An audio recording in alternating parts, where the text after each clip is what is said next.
오늘 우리에게 주신 말씀은 출애굽기 3장 1절로 6절입니다. 출애굽기 3장 1절로 6절.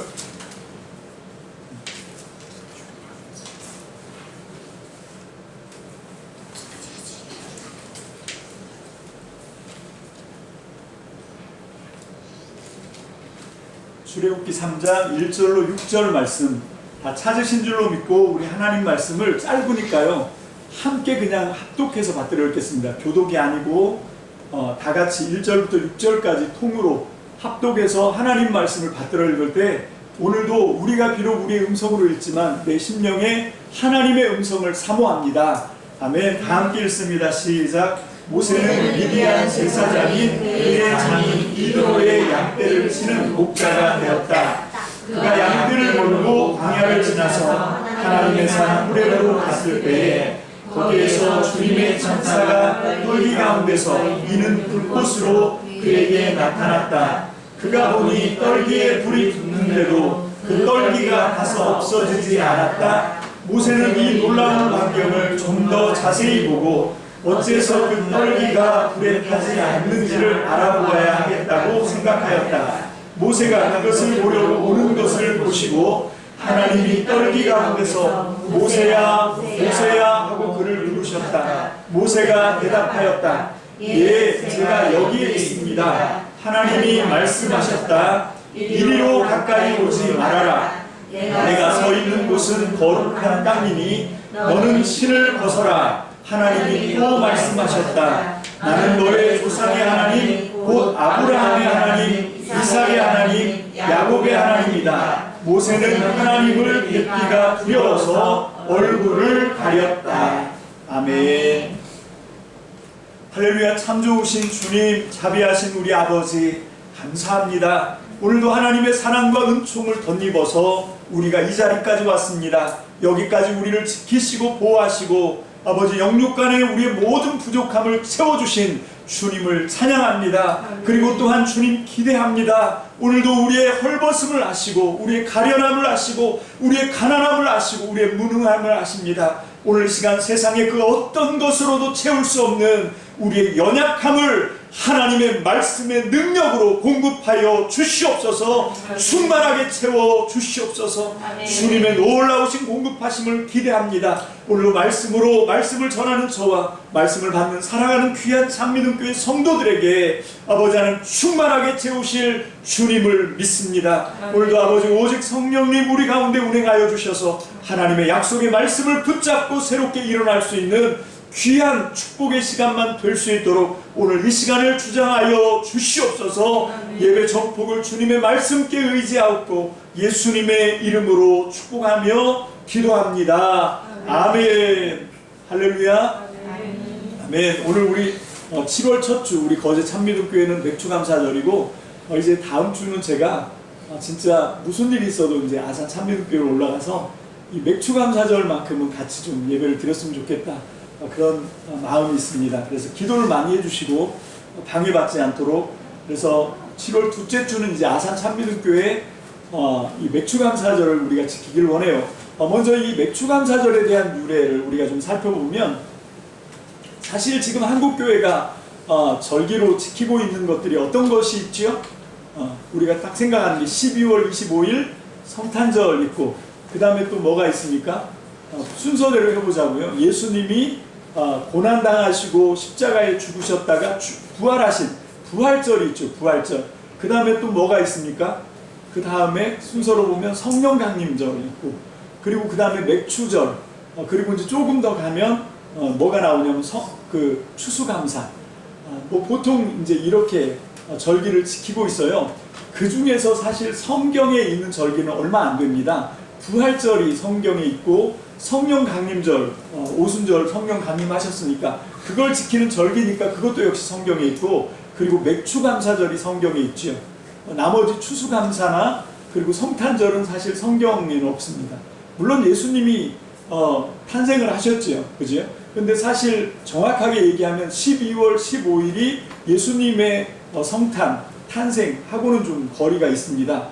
그건 그 이스라엘의 절기가 그때가 우기거든요. 비가 많이 오는 그때는 낙타를 타고 저기 그 페르시아에서부터 동방박사들이 장거리 여행을 할 수 있는 그런 시기가 안 되고, 그 다음에 양떼를 지키는 목자들이 밖에서 노숙을 할 수가 없어요.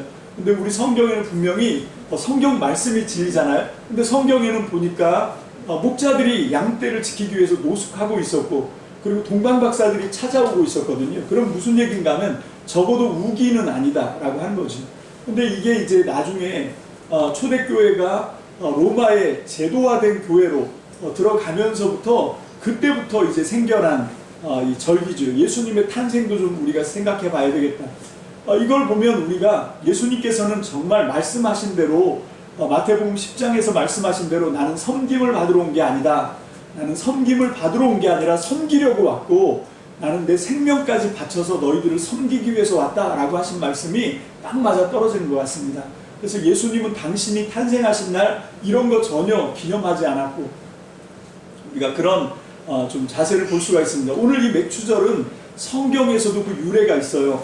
그래서 이 모미를, 그 밀가루와 보리를 거두는 때를 맞춰서 너희가 절기를 지켜라 라고 하는 그런 말씀을 우리가 출애굽기 31장에서 찾아볼 수가 있죠. 자, 뭐 그렇지만 이게 그냥 딱 그 절기라고 해서 그 절기 때만 그걸 지킬 수 있는 건 아니다라고 생각해서 우리가 이 절기의 정신, 감사해야 된다는 거죠. 결국은 그 감사의 마음을, 감사의 영성을 우리가 우리의 평상시의 모든 평범한 날에도 우리가 하나님 앞에 늘 감사하며 살아가시는 저와 여러분들 되시길 주님의 이름으로 축복합니다. 아멘. 자, 이제 본문으로 돌아갑니다. 출애굽기 3장입니다. 출애굽기 3장 1절 다 함께 보겠습니다. 시작. 모세는 미디안 제사장인 그의 장인 이드로의 양떼를 치는 목자가 되었다. 자, 이게 굉장히 평범하게 한 줄로 이렇게 수사로 묘사하고 있지만 이 한 줄 속에는 굉장히 많은 사연들이 들어 있습니다. 여러분, 성경이, 우리는 갖고 있는 성경이 창세기 1장부터 시작되니까 태초에 하나님이 천지를 만드시면서 뭔가가 막 시작되는 거라고 생각을 하잖아요. 근데 이 성경을, 구약과 신약을, 66권 성경을 체계적으로 공부를 하다 보면 이 하나님의 놀라운 역사의 출발점은 창세기부터로 이렇게 포인트를 맞추면 안 되는구나 라고 하는 감각을 갖게 돼요. 물론 뭐 개인적으로 난 그래도 창세기 성경 첫 뚜껑이니까 난 여기서부터 출발할 거야, 그래도 뭐 저는 오코스에 뭐 그래도 상관없습니다. 그렇지만 우리가 성경을 더 이렇게 맥을 확실하게 잡기 위해서는 우리가 그 출발을 알아야 되는데, 사실은 하나님의 나라의 출발은 여기서부터입니다. 모세가 시내산에서, 이게 이 호렙산이지만 또 시내산과 동일한 산이죠. 그래서 이 호렙산에서 누구를 만납니까? 불꽃 가운데 임하신, 떨기나무 불꽃으로 임하신 하나님을 만나면서부터 이 역사가 시작되는 겁니다. 그 전에는 그냥 한 사람이에요. 한 개인. 그리고 그 한 사람의 자녀들입니다. 그냥 한 사람과 그 한 사람의 자손들로 이루어진 하나님의 나라였죠. 근데 그게 한 70명쯤 됐을 때, 그러니까 이 아브라함과 그 아들 이삭과 그 아들 누구지요?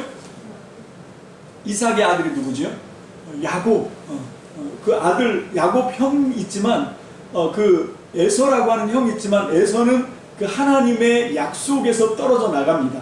그래서 그 에서는 탈락하고 야곱이 있고 그 다음에 요셉이 있고, 그렇게 4대쯤 내려갔을 때 그 몸에서 나온 자식들이 몇 명이었냐면 70명 혹은 75명, 이렇게 이제 성경이 역대기와 열왕기에 사무엘에 설명하고 있죠. 자, 그렇게 하고 난 뒤에 이 사람들이 어떻게 되냐면 이제 애굽으로 내려갑니다. 이집트죠, 이집트. 애굽이 아니고 이집트로 내려가서 거기서 430년 동안 노예 생활, 종살이를 하죠. 그렇게 하다가 숫자가 어떻게 되냐면 장정만 70만 명.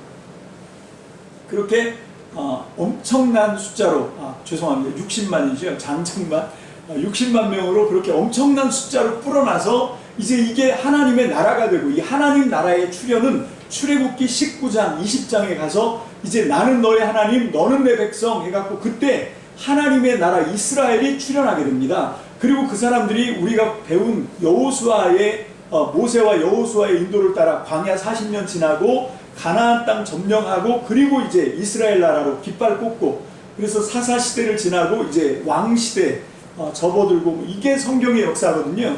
자, 그 전에는 없었습니다. 그 전에는 하나님의 나라가 없었어요. 지금 모세가 지금 여기 오늘 이 본문 말씀에서도 아직 하나님의 나라 이런 거 없습니다. 모세가 알고 있는 건 뭔가 하면 나는 히브리 사람이다. 나는 유대인이다. 이 정도만 있는 거예요. 아브라함의 자손, 아브라함과 이삭과 야곱과 요셉의 후손인 나는 누구다? 나는 히브리 사람, 나는 유대인이다 라고 하는 그런 자기 정체성만 하나 딱 가지고 있는 거예요. 여러분 그 중에 이 사람은 어디 12지파 가운데 어디지요? 레위지파 사람이었습니다. 그 레위지파에 속해 있는 한 사람 모세였어요. 이 모세가 우여곡절을 통해서 태어나자마자 이제 죽어야 되는데 우리가 지난번에 출애굽기를 지금까지 쭉 공부한 것처럼 죽어야 되는데 하나님의 은혜로 죽지 않고 어떻게 되냐면 그 이집트 왕궁의 파라오의 딸 공주의 양자가 되어서 이 파라오의 딸 공주가 처음에는 공주로 출발했지만 나중에는 이제 이집트 파라오의 부인 왕비가 되는 거죠. 황제의 부인이 되면서 자연스럽게 모세가 그 다음 세대의 황제가 될 수도 있는 제가 말씀드렸지만 이건 뭐 저의 신학적인 해석이지만 굉장히 유력한 그런 파라오 차기 지도자감이었었다라고 저는 생각을 하는 거예요. 그렇게 됐다가 미끄러져요. 다른 게 미끄러지는 게 아니라 자기가 유대인 히브리 사람이라고 하는 정체를 탄론했기 때문에 그래요. 여러분 이게 제가 봤을 때 그 이집트의 공주 그러니까 엄마죠. 양엄마는 이게 히브리 사람의 아들이구나 이걸 알았어요. 근데 이거를 자기만 알고 있었던 것 같아요. 왜냐하면 이게 히브리 사람의 아이다라고 하는 걸 알면서도 자기가 양자로 삼았다? 이거는 지난 시간에 설교를 한번 잘 생각하면서 거기에 이렇게 맞춰 생각해보면 아무리 파라오의 딸 공주라고 하더라도 아버지의 정책이 지금 히브리 사람, 유대 민족의 남자아이들은 다 어떻게 해라? 다 죽여라. 산하 제한을 하고 있거든요. 히브리 사람들의 숫자가 늘어나는 게 싫어서 그런 정책을 하고 있는데 공주가 그 아버지의 정책을 정면으로 반대하는 거가 되는 거예요.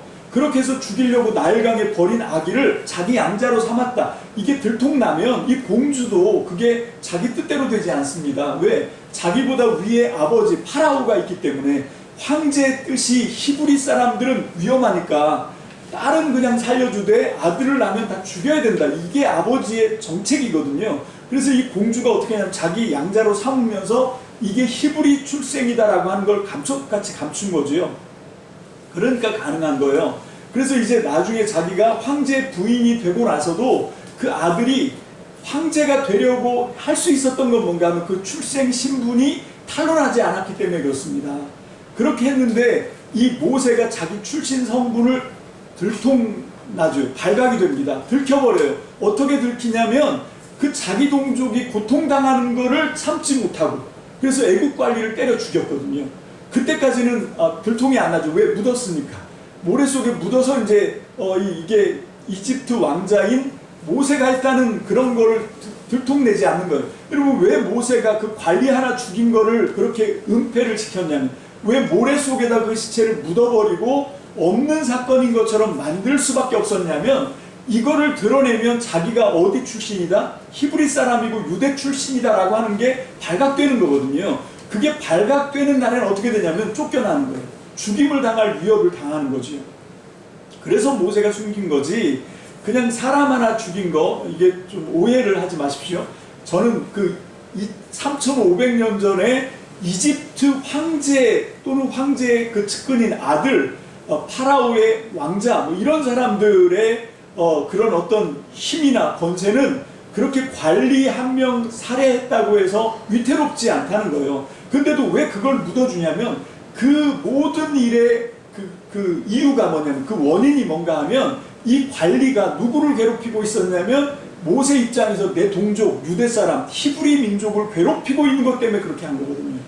그러니까 뭐를 묻은 건가 하면 자기가 살해한 행위를 묻어놓은 게 아니라 내가 비록 이집트의 황제로 차기 파라오의 대권주자이지만 내가 누구다? 나는 히브리 출생 유대인이다라고 하는 자기 신분을 은폐하는 거예요. 그걸 은폐했는데 그게 이제 그 다음날 두통이나 누구 때문에 자기가 지금 그렇게 위험 부담을 무릅쓰고 돕고 있는 그 유대 사람 히브리 자기 동족의 그 발설로 들통이 나는 거예요. 참 항상 이렇습니다. 믿는 도끼에게 발등을 찍히죠. 그러니까 더 아픈 거예요. 그냥 발등 찍힌 것도 아프지만 그게 내가 정말 믿었던, 내가 이렇게 나의 위험 부담을 무릅쓰고도 도와주고 있는 바로 그 사람들이 내 뒤통수를 치는 거죠. 여러분, 나를 배신하는 겁니다. 이것 때문에 우리가 인생을 살아가면서 많은 그런 고통을 당하는 이유 중에 하나죠. 근데 우리는 성경의 이런 사건들, 말씀들을 통해서 이게 모세도 당한 일이고 나중에 가면 누구도 당하지요? 예수님도 믿었던 제자한테 배신당하고 믿었던 제자한테 버림을 받잖아요. 난 저 사람 몰라 이러고 막 부인하는 그런 거를 당하는 예수님의 모습을 보면서 우리가 인생의 여러 가지 진짜 쓴잔을 마시지요. 그런 여러 가지 그런 정말 어려운 일들을 당할 때마다 우리는 그 문제를 주님께로 끌고 나가는 거예요. 주님도 이런 고통을 당하셨는데 내가 이런 고통 당한 거, 그리고 주님의 고통에 비하면 이게 위로가 됩니다. 그리고 이게 당연한 일이구나 이렇게 받아들여지게 되는 거죠. 그렇게 해서 우리가 이 삶의 고난의 시간, 고통의 시간은 당연한 것들로 받아들이시는 저와 여러분들 되시길 주의 이름으로 축복합니다.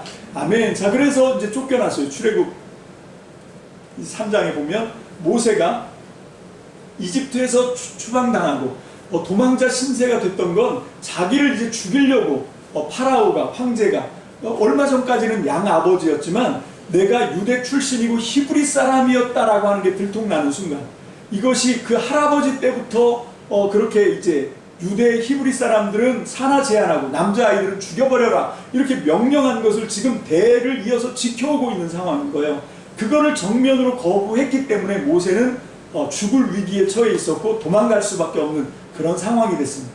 자, 그리고 지금 여기 우리가 한 절 읽었는데 미디안 제사장인 그의 장인 이드로의 양떼를 치는 목자가 되었다라고 하는 이 한 절의 말씀이 시간으로 보면 이게 40년 동안 그렇게 하는 거예요.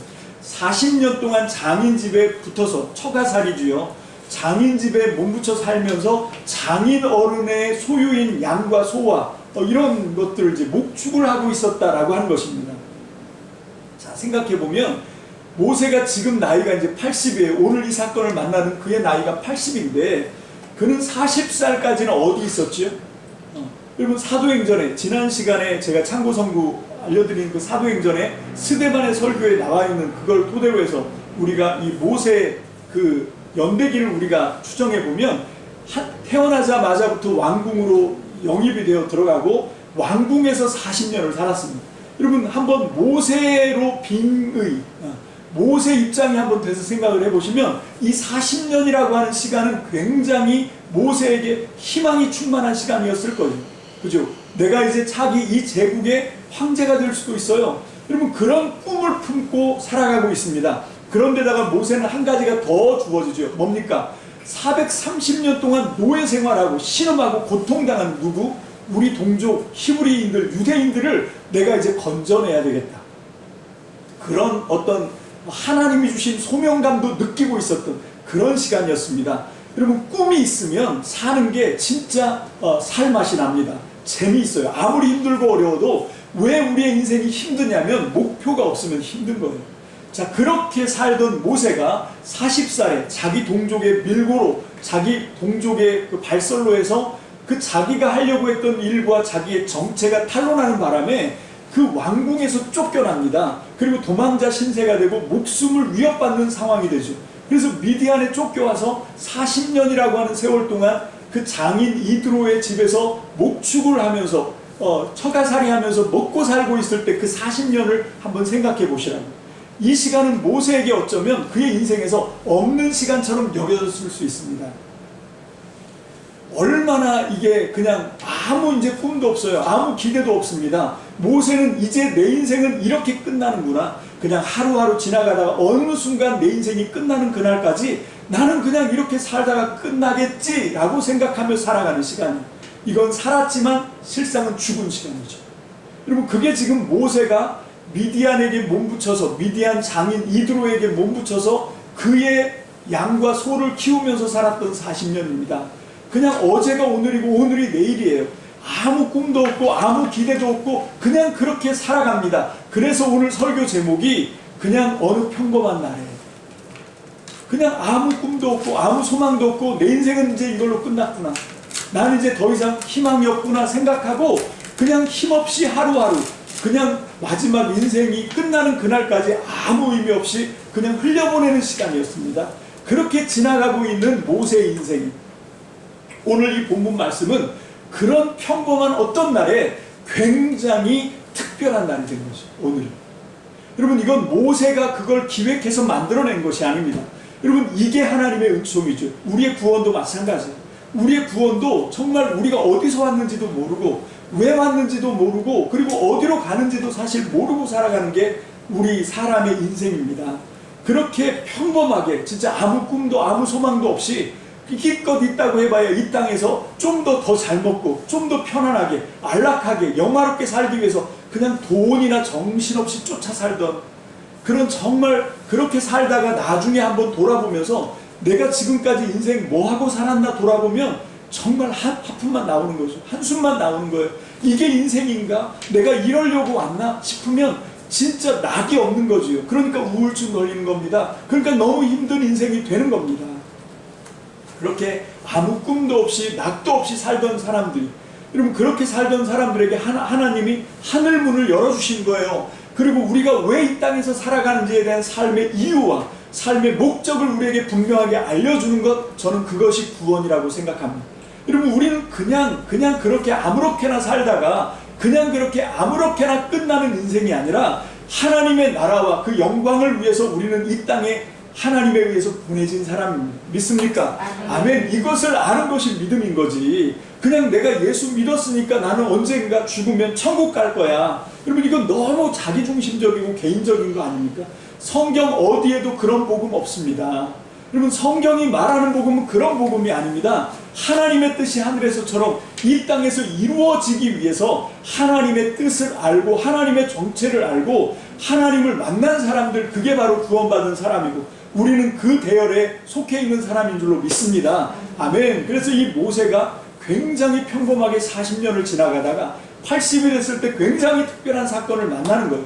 그리고 거기서 하나님을 만나고 하나님의 명령을 듣고 모세 인생이 확 달라지는 거죠.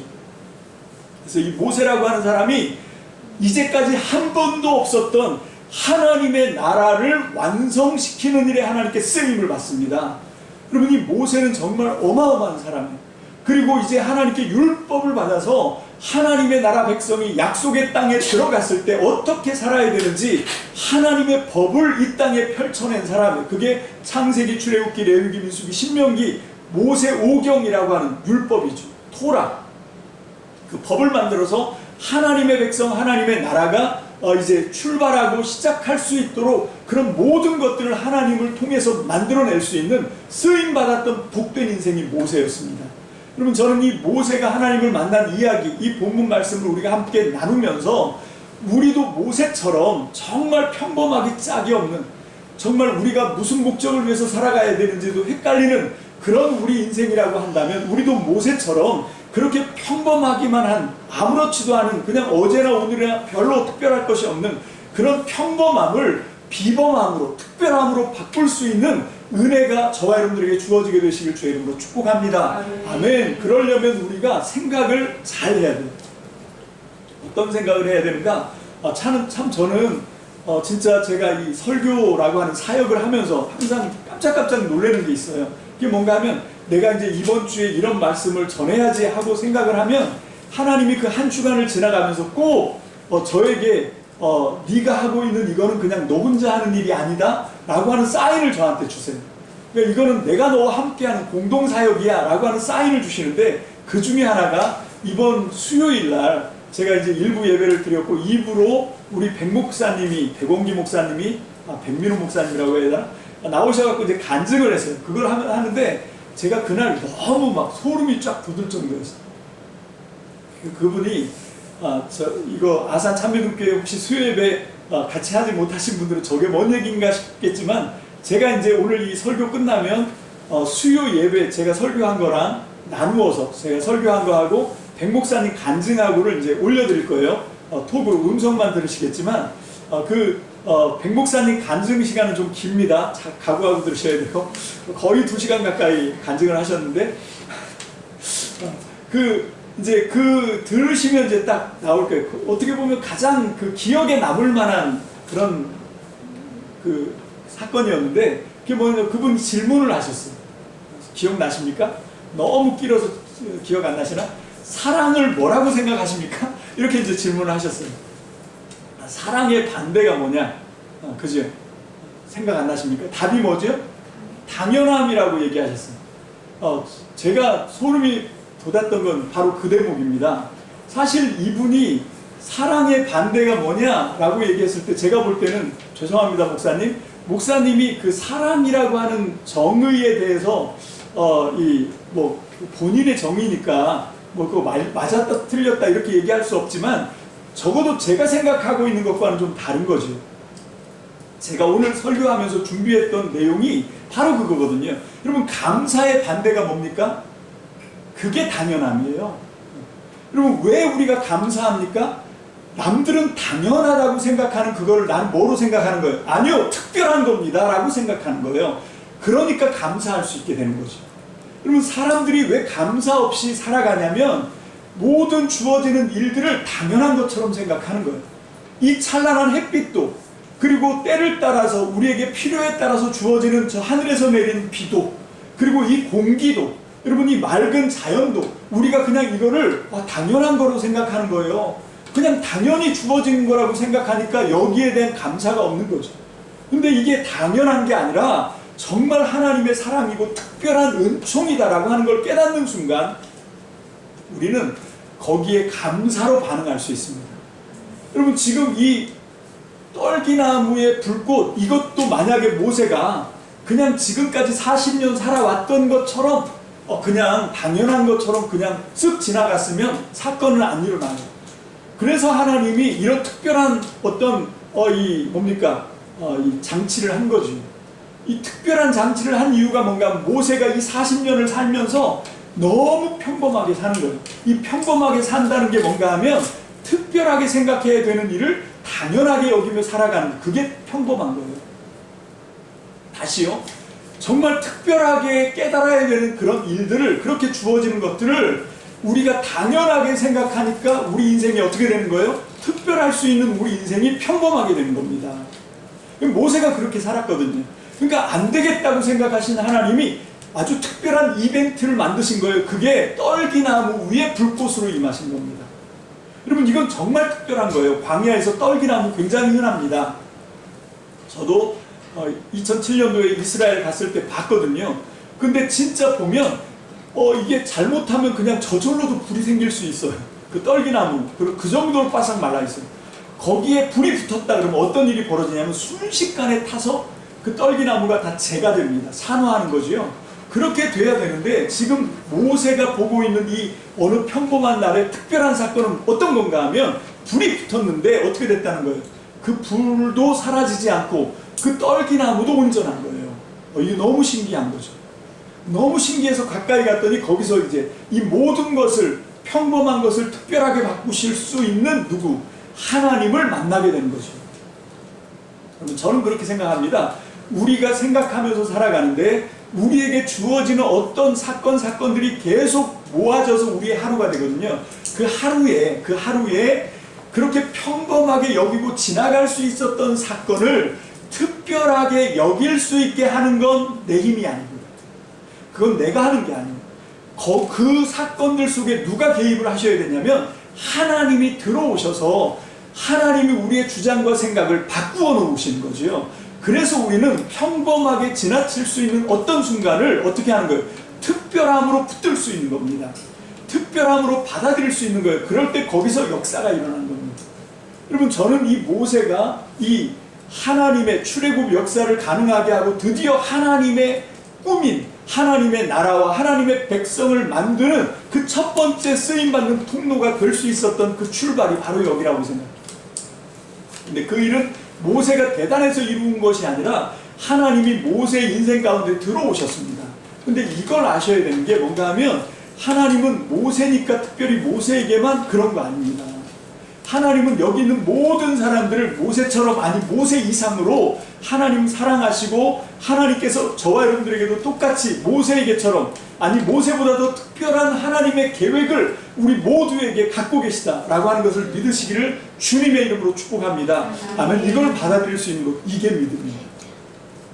여러분, 이게 아까도 제가 한번 말씀을 드렸지만, 우리는 우리에게 일어나는 하찮아 보이고 사소해 보이고 평범해 보이는 일들을 하나님의 능력을 덧입어서 어떻게 봐야 되냐면, 그걸 특별한 일로 볼 수 있는 그런 안목이 열리게 되시길 주의 이름으로 축복합니다. 아멘. 이게 우리가 하나님을 믿을 수 있는, 그리고 하나님이 우리에게 주신 모든 것들을 감사할 수 있는 그런 비결입니다. 그런데 여기에 또 한 가지가 있습니다. 우리가 당한 어떤 상처라든지 아픈 기억이라든지 어떤 불행한 어떤 사건을 만났을 때, 여러분 이거를 어떻게 볼 수 있어야 되냐면, 이거는 그냥 정말 하나님의 안목에서 평범하게 볼 수 있어야 돼요. 이게 또 반대로 얘기하는 건데 헷갈릴 수 있지만 이 두 가지가 굉장히 중요합니다. 사실 우리가 자꾸 놓치고 있는 게 있는데, 그거 뭔가 하면 우리의 믿음이라고 하는 것, 우리의 신앙생활이라고 하는 건요, 항상 하나님의 축복으로만 연결되지 않습니다. 여러분 우리가 너무 잘 알아요. 여러분 우리는 영적 전쟁 가운데서 이 믿음의 길을 걸어가고 있습니다. 무슨 얘기인가 하면, 마귀가, 우리의 믿음을 훔쳐가려고 하는 마귀가, 하나님이 우리에게 주신 복을 훔쳐가는 악한 원수가 끊임없이 우리의 삶을 개입해서 우리를 흔들어내고 있습니다. 여러분 이 두 가지가 같이 동시에 가고 있어요. 하나님이 우리를 끌고 가고 있지만, 하나님의 뜻과 계획을 따라서, 하나님의 약속하신 말씀을 따라서 우리를 끌고 가고 있지만, 또 그와 마찬가지로 악한 원수가 그렇게 하나님 앞에 쓰임받고 있는, 하나님의 뜻에 이끌림을 받고 있는 저와 여러분들을 마귀는 끊임없이 쫓아와서 우리를 붙들고 흔들고 있다는 거예요. 여러분 이게 영적 전쟁입니다. 그래서 결국은 여러분 우리의 믿음의 싸움은 어떤 건가 하면, 하나님이 은총으로 특별함으로 우리를 이끌어가고 있다는 그것을 어떻게 하는 거죠? 그걸 더 많이 확보하는 거예요. 여러분 이게 축구 있잖아요. 축구. 여러분 축구 경기 좋아하십니까? 축구. 여러분 축구를 하는데 이게 전반 45분, 후반 45분에서 이제 90분을 운동장에서 공 하나를 놓고 양쪽 진영에 11명씩 선수들이 서로 이렇게 골을 많이 넣으려고 하는 그런 경기, 스포츠 경기가 축구거든요. 근데 그 축구에서 굉장히 중요하게 생각해야 되는 게 있는데, 그게 뭔가 하면 점유율이라고 하는 게 있어요. 뭔가 하면 누가 공을 더 많이 붙들고 있느냐는 거죠. 공을 더 많이 붙들고 있어야 골을 넣을 수 있는 기회도 더 많이 확보할 수 있고, 물론 뭐 점유율이 많다고 해서 꼭 그게 승리로 직결되는 건 아니에요. 골을 많이 넣어야 승리를 합니다. 비록 점유율을 조금밖에 못했어도 그 시간을 알차게 보내서 골을 많이 넣으면 승리하는 거죠. 그렇지만 여러분 이게 점유율을 많이 확보하는 게 골을 넣을 수 있는 기회도 많고 슈팅을 많이 할 거니까, 그러기 위해서 어떻게 하냐면 선수들이 정말 마음과 뜻을 같이 모아서 손발이 잘 맞아야 돼요. 그리고 서로 11명의 선수들이 열심히 뛰어야 되는 거죠. 여러분 신앙생활도 똑같다고 생각합니다. 여러분 우리에게 주어진 시간은 딱 한정되어 있어요. 우리가 원하는 삶은 뭐 영원히 안 죽고 사는 삶을 원하시겠지만 안 그런가요? 어쨌건 더 오래오래 잘 사는 걸 우리가 기대하잖아요. 근데 그 오래오래 잘 사는 그 시간이 중요한 게 아니라, 그 시간 안에 하나님의 사랑과 은총을 우리가 얼마만큼 확보하고 붙들 수 있는가, 이게 더 중요한 거죠. 여러분 이 싸움이에요. 항상 하나님은 우리를 하나님의 사랑과 은총으로 이끌어 가시지만, 마귀는 또한 그걸 우리를 사정없이 흔들어대는 거예요. 여러분 그래서 하나님께서 우리에게 특별하게 주신 그 은총의 시간을 마귀는 결국 어떻게 하냐면, 하나님을 못 믿게 만들어서 우리에게 주어진 그 특별함을 평범함으로 인정하게 만드는 거죠. 아 이거는 그냥 평범한 시간이야, 그렇게 남들도 다 그렇게 살 거라, 아마 이렇게 받아들이게 하는 거, 이게 불신이고 의심입니다. 이게 마귀가 어떤 사람에게는 그걸 되게 성공적으로 역사하는 것 같아요. 누구에게 성공적으로 역사하냐면, 감사할 줄 모르는 사람을 제가 보면, 아 마귀가 진짜 열심히 일하고 있구나, 그런 생각을 해요. 그런데 우리가 진짜 누구가 어떤 사람이 정말 똑같은 인생을 살아가면서 똑같은 환경을 지나가면서도 어떤 사람은 그걸 되게 감사하거든요. 너무너무 감사해서 뭐 어쩔 줄 몰라 하는 그런 인생들을 보면 제가 그런 생각을 하는 거죠. 야, 이 사람은 하나님께서 열심히 일하고 계시구나. 자, 이렇게 우리가 생각할 수 있는데, 자, 그러면 그게 하나님과 마귀의 역할이냐? 그렇지가 않다는 거죠. 그럼 결국 하나님이나 마귀가 중요한 게 아니라 뭐가 중요하냐면 내가 그것을 어떻게 받아들이냐가 중요한 거예요. 이 맥주감사절에 2020년 맥주감사절에 우리가 놓치지 말아야 되는 건 뭔가 하면 우리는 어떤 믿음의 시선을 가지고 우리에게 주어진 인생을 살아가고 있느냐 하는 거죠. 그럼 우리의 인생의 시선이 우리에게 주어지는 일들을 하찮은 일로 생각하고 사소한 일로 생각하고 그냥 평범함으로 묻어버리면 우리 인생은 모세가 미디안에서 이드로의 장인의 처가살이에서 40년을 죽은 시간처럼 보낸 것 같은 그런 인생을 살 수밖에 없다는 거죠. 근데 이제 그게 아니라 비록 환경은 광야지만, 비록 환경은 척박하지만, 비록 환경은 너무너무 힘들고 어려운 환경을 지나가지만 그 다음부터 80부터 120까지 모세는 뭡니까? 모든 순간순간이 하나님이 함께 하시는 시간, 불기둥과 구름기둥으로 인도하는 시간입니다. 여러분, 그럴 때 우리가 어떻게 되냐면 모든 평범함을 감사함으로 바꿀 수 있는 거예요. 특별한 일로 바꿀 수 있는 겁니다. 그렇게 할 수 있는 게 뭔가 하면 감사라고 하는 거죠. 여러분, 저는 여러분들에게 묻고 싶어요. 여러분들이 인생을 몇 년을 살았냐 이게 중요한 게 아니라 그 인생 사는 시간 동안 우린 얼마만큼 감사할 수 있었느냐는 거죠.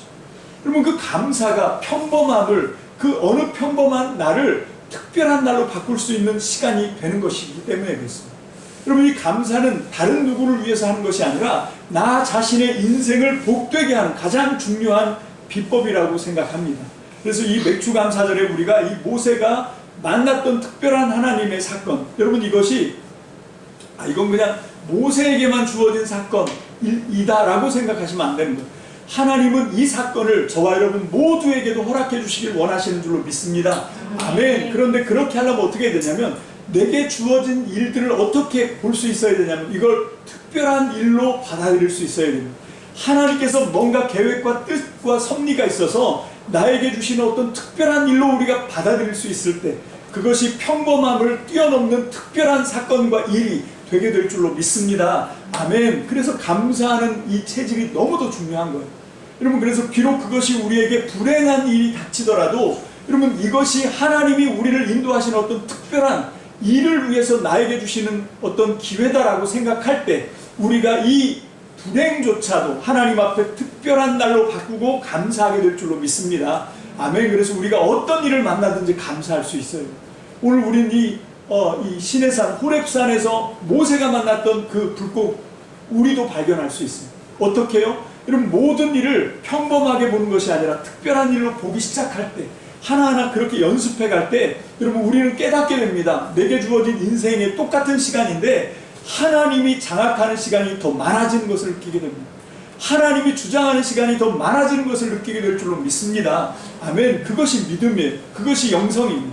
여러분, 그렇게 하면서 어떤 일이 벌어지냐면 그렇게 하나님이 장악하는 시간만 늘어나는 것이 아니라 그 시간을 통해서 하나님의 기적을 우리 일상 가운데 끌어들일 수 있는 특별한 날들로 변화시켜 가게 된다는 것입니다. 여러분, 이것이 하나님이 저와 여러분들을 쓰실 때 가장 중요하게 생각하는 믿음의 시선입니다. 여러분, 그래서 믿음은 여러분 바라는 것들의 실상이고 믿음은 보지 못한 것들의 증거다라고 히브리서 11장에서 말씀하고 있습니다. 오늘 저는 여러분들이 이 믿음을 감사로 바꿔도 좋다고 생각하는 거예요. 감사는 바라는 것들의 실상이고 보지 못하는 것들의 증거가 되게 하는 것입니다. 여러분, 그래서 이런 면에서 믿음과 감사는 동의어일 수 있습니다. 여러분, 전 여러분들에게 묻고 싶습니다. 여러분들의 영적 체질은 감사가 많습니까? 불평이 많습니까? 그것은 환경이 지배하는 게 아니에요. 결국은 뭐가 그것을 주도하냐면 내 안에 있는 이 영적인 체질이 그것을 바꾸는 것입니다. 내 안에 불평하는 것이 습관으로 들어와 있으면 하나님이 어떤 특별한 이벤트를 갖다 주어도 우리는 그 모든 것을 싸잡아 불평거리로 만들 수 있습니다. 그러니까 환경이 중요한 게 아닌 거예요.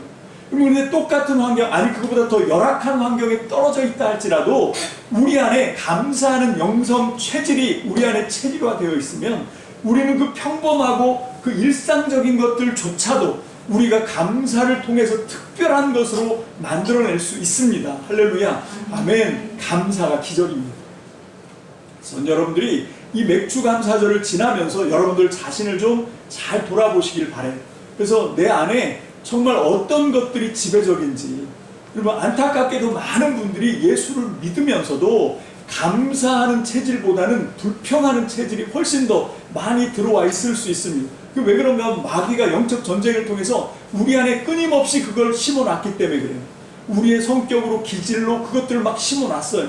우리는 그게 그냥 천성인 줄 알아. 아, 나는 원래 성격이 이래. 그렇지만 뒤끝은 없어. 이런 얘기 하지 마시고 여러분 이걸 바꿀 수 있게 되시길 주의 이름으로 축복합니다. 아멘. 이게 바뀌어야 돼요. 그래서 불평하는 체질이 이제 감사하는 그런 생각과 마음으로 바뀔 때 하나님이 주시는 그 어떤 것들을 흘려보내지 않고 그 일상적이고 평범한 어떤 것들을 붙잡아서 하나님을 만나는 특별한 날로 변화시켜 갈 줄로 믿습니다. 모세가 그렇게 한 것처럼 저는 우리 거제 참믿음교회와 아산 참믿음교회 사랑하는 성도님들이 바로 이 믿음의 체질, 감사할 수 있는 그런 능력을 통해서 하나님이 우리에게 주시는 그 특별한 은총들을 특별함으로 바꿔내시는 기적이 저와 여러분들의 삶 속에 차고 넘치게 되시기를 주님의 이름으로 축원합니다. 축원합니다. 기도합시다.